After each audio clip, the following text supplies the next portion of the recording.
حضرت عائشہ صدیقہ رضی اللہ تعالیٰ عنہ کہتے میں بیٹھی تھی حضور کی بارگاہ میں، دوپہر کا وقت حضور کے کینولا کا وقت ہوتا تھا، اس وقت صحابہ نہیں آتے تھے، حضور دوپہر کو تھوڑا آرام کرتے۔ کہتے ایک بوڑھی خاتون ایک دن آ گئی دوپہر کو، اس کے ہاتھ میں چھڑی تھی، لاٹھی پکڑی تھی، اس نے دروازے پہ دستک دی۔ جب میں نے پوچھا کون ہے تو وہ عورت بولی، حضور آرام کر رہے تھے، کہتے وہ عورت جب بولی نا، اللہ کے محبوب چارپائی پہ اٹھ کے بیٹھ گئے، اس کی آواز کانوں سے ٹکرائی، حضور اٹھ کے بیٹھ گئے۔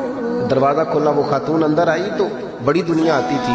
اور جس انداز میں نبی پاک نے اس کا استقبال کیا ایسا کم ہوتا۔ حضور کھڑے ہو گئے، پھر محبوب پاک نے بٹھایا، پھر حضور علیہ السلام کی میں آنکھوں کا حسن اور روشنی دیکھ کے اندازہ کر رہی تھی کہ اس کے آنے سے حضور بڑے ہی زیادہ خوش ہیں، نبی پاک بڑے خوش ہیں۔ اللہ کے محبوب نے کھجوریں دی، سرکہ دیا، دیر تک حضور ان کی باتیں سنتے رہے۔ حضرت عائشہ صدیقہ کہتی ہے محب ہو کے محبوب نے، کنز المال میں حدیث موجود ہے، محب ہو کے محبوب نے باتیں سنی۔ دو قسم کے مہمان آتے ہیں نا، ایک مہمان فون کرتا ہے تو بندہ کہتا ہے میں کوئی نہیں گھر، پھر کبھی آنا،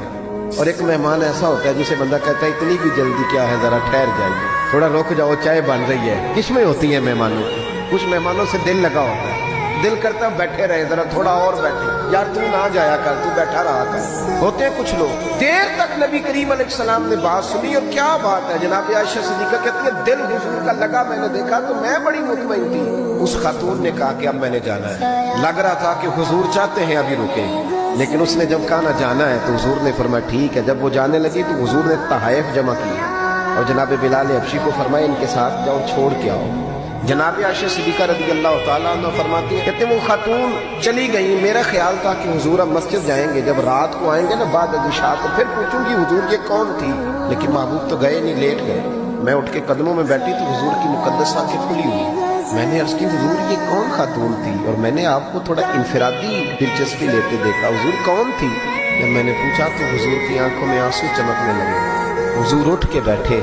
اور فرمانے لگے عائشہ